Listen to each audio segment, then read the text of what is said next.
Tada! Luto na ang ating glutinous chicken rice for today's video.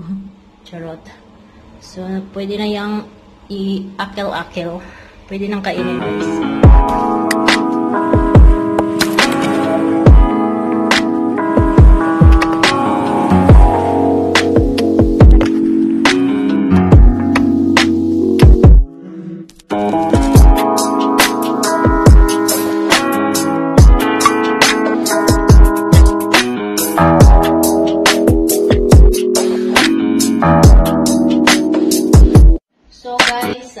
Kakain na muna tayo. Nakatapos ko lang magluto ng ulam ng amo ko at saka syempre ng aking ulam. So nagpe-prepare ako ng lulutuin ko mamaya sticky rice. Glutinous sticky rice, basta ganun. So kakain muna ako guys kasi nagugutom na ako. And then ito yung ulam. So ayan guys yung ulam natin. Last one na naman. So nag-ihaw ako dyan sa kawali ng isda. So, itong sinasabi ko sa inyo guys, so, ang lulutuin natin na sticky rice. Ito yung mga sahog natin. At syempre, ito pa. So, mushroom to siya guys, dalawang klase, fungus at saka shiitake. So, masarap yan mamaya. Pakikita ko na mamaya sa inyo kung paano ko lutuin yan. So, yun. So, ito ang ating gamitin para mabilis.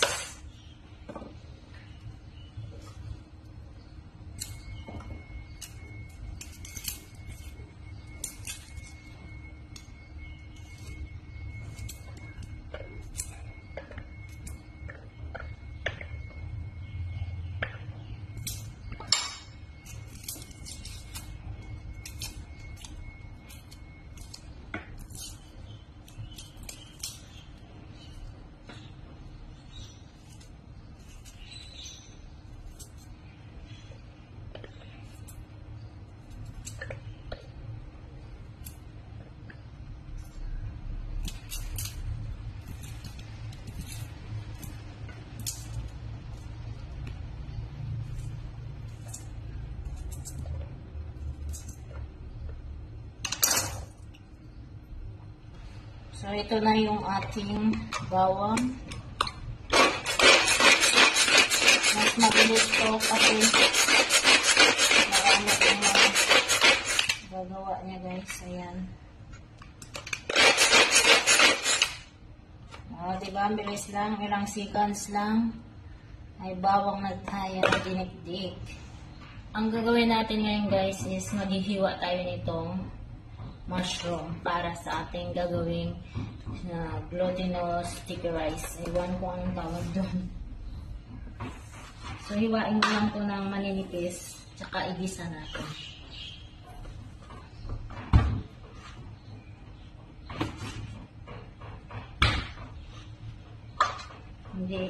Hindi matalas yung kutsilyo ko. Mapon.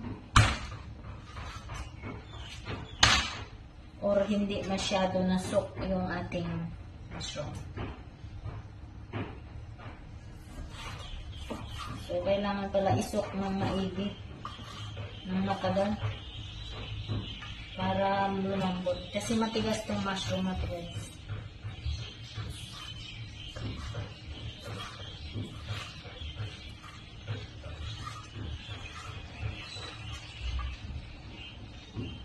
So, lagyan din natin ng fungus mushroom para masarap.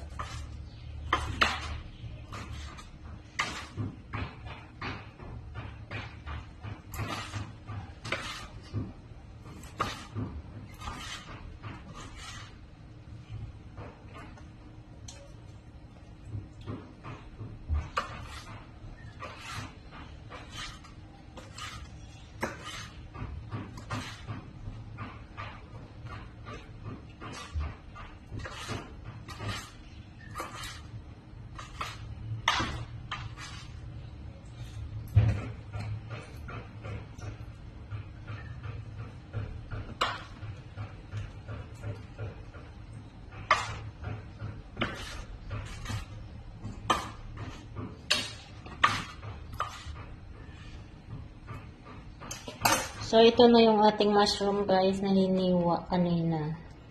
At ito yung may konting karne tayo na ilalagay at yung peanut natin. Nababad ko na yan. At itong luncheon meat at ang rice. So maghihiwa muna ako ng, muna ako ng bawang kasi wala kaming bawang. Wala akong bawang na ginadgad. So ayan. So ngayon guys, ito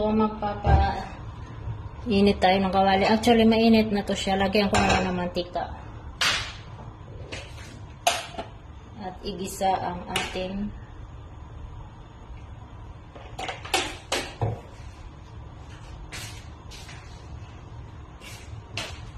natin ang ating mga sangkap.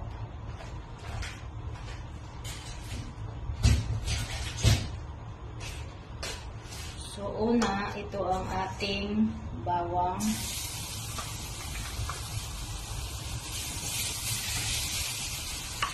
Kunti lang ang apoy kasi masunog ang ating bawang. Tapos, isunod natin ang ating karne. Ilagay na lang natin ang ating peanut.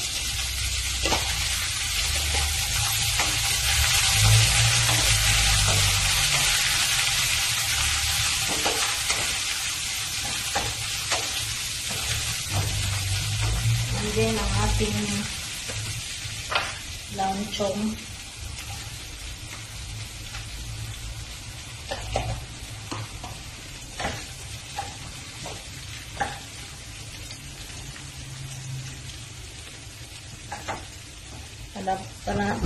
Palagay natin sa malapit para makita nyo ang aking niluluto.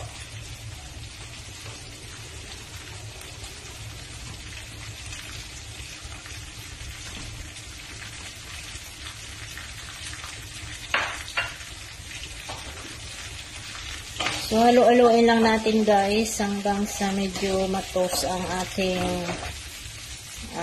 luncheon, ang ating sausage at ang ating karne.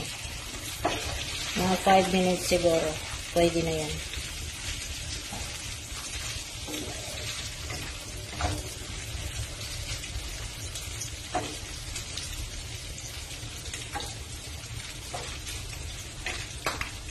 So, after 2 to 3 minutes, lagay natin yung ating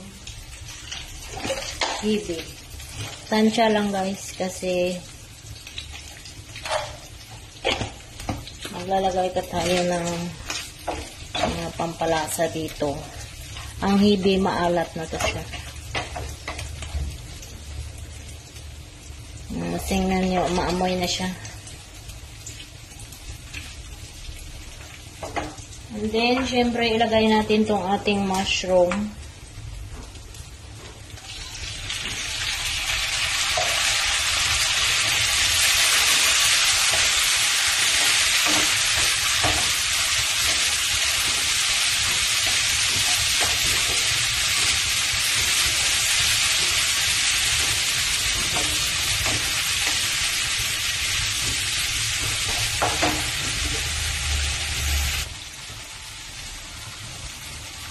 So, ayan na guys, na ihalo-halo na natin. So, lalagay na natin ang ating bigas.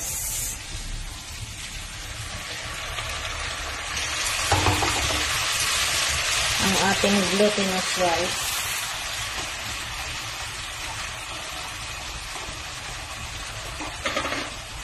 So, i-mix natin ulit para mag-well combined ang mga lasa niya. Ang mga lasa. Maraming lasa. Ma-well combined ang lasa niya, guys.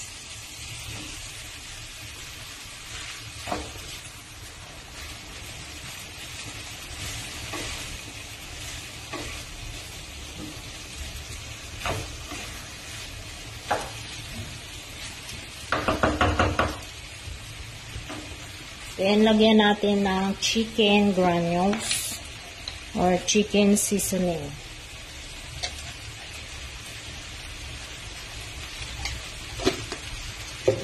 Tapos, konting asin. Maglalagay pa tayo guys ng dark soy sauce. So, itong ating dark soy sauce, pampakulay ito guys sa ating niluluto. So, haluin natin ulit.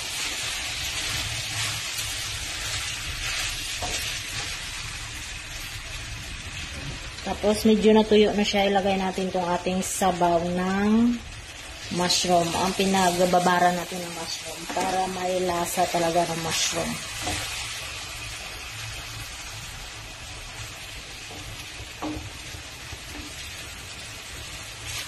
So, mix lang natin ulit para yung kulay niya. Pag hindi masyadong makulay guys, dagdag lang kayo. Pero make sure na tansyahin nyo na hindi maalat yung inyong lasa. Ang lasa ng mais, ng bigas na to. So, ganyan na siya, natuyo na siya guys. So, dagdagan natin ulit ito ng tubig para hanggang maluto siya. Pero i-steam natin to. So guys, nakalimutan ko ilagay ang ating spring onion. So, lagyan natin para medyo may pangtanggal siya ng amoy. Kasi nalagyan natin ng hibi. So, syempre ang hibi, amoy tuyo.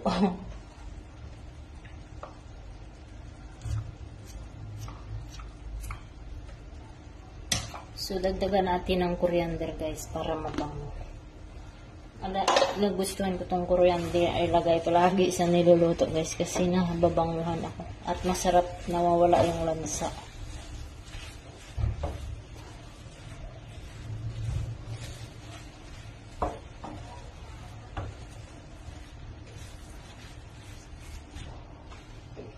So, dagdagan natin ng tubig.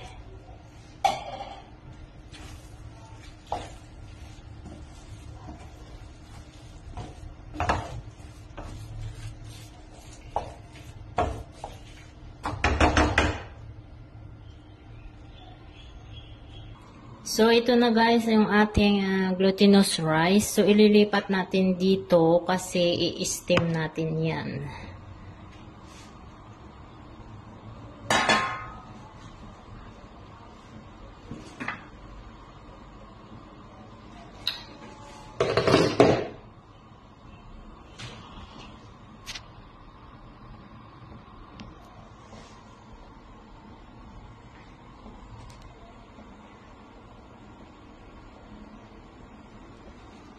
At ito na yung ating steamer. Naglagay na ako ng tubig. Diyan natin i-steam.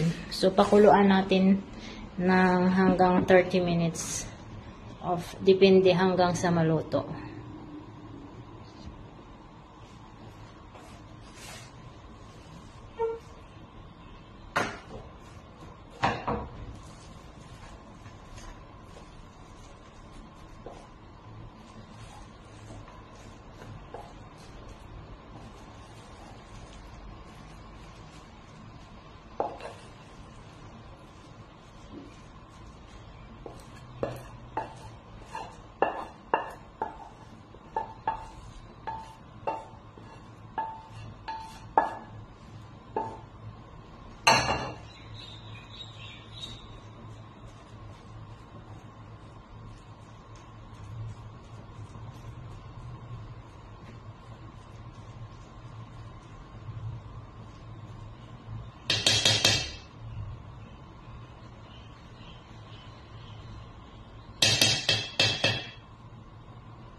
So, ayan na ang ating glutinous rice. I-steam na natin yan.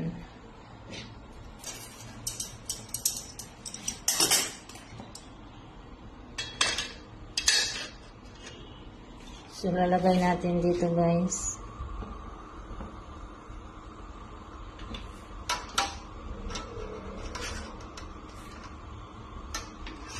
Hayaan natin yan dyan, mga 30 to 45 minutes. So, ayan, natakpan ko na yung ating steamer. Hayaan natin yan dyan hanggang sa maluto. So, syempre, titingnan-tingnan din natin yan mamaya. So, ito, lilipat na natin tong ating bawang na dinikdik. At iligpit ko na to guys, para matapos na. So, ito na guys, ang ating glutinous rice. After 35 minutes, luto na siya. Pwede na yan. So, ngayon, hayaan lang natin siya dyan kasi bukas pa namin yan kakainin daw, sabi ng amo ko. Dahil mamaya, pupunta kami sa anak niya. Doon ang celebration nila ng New Year's Eve. So, doon kami kakain. So, hindi namin pwedeng dalhin yan kasi syempre, konti lang yan. At wala namang sinabing magdadala kami ng pagkain. So, ang intention ng pagluto ko yan ay para may makain kami bukas. Kasi pupunta kami ng simbahan bukas, alas 8. So, makakabalik na kami dito bago mag 10 o'clock. So, para pang merienda nila yan. So, ayan. Hindi naman ako kakain yan guys ng marami kasi may mantika yan. So, hindi tayo pwede dyan. Tikim-tikim lang. So, ito pala guys ang dried onion. So, ilalagay natin yan dyan kasi ito yung pang-garnish niya. So, lalagyan ko siya sa taas. Siyempre, alangan saan nilalagay. Masarap yan guys pag medyo malamig na siya kainin.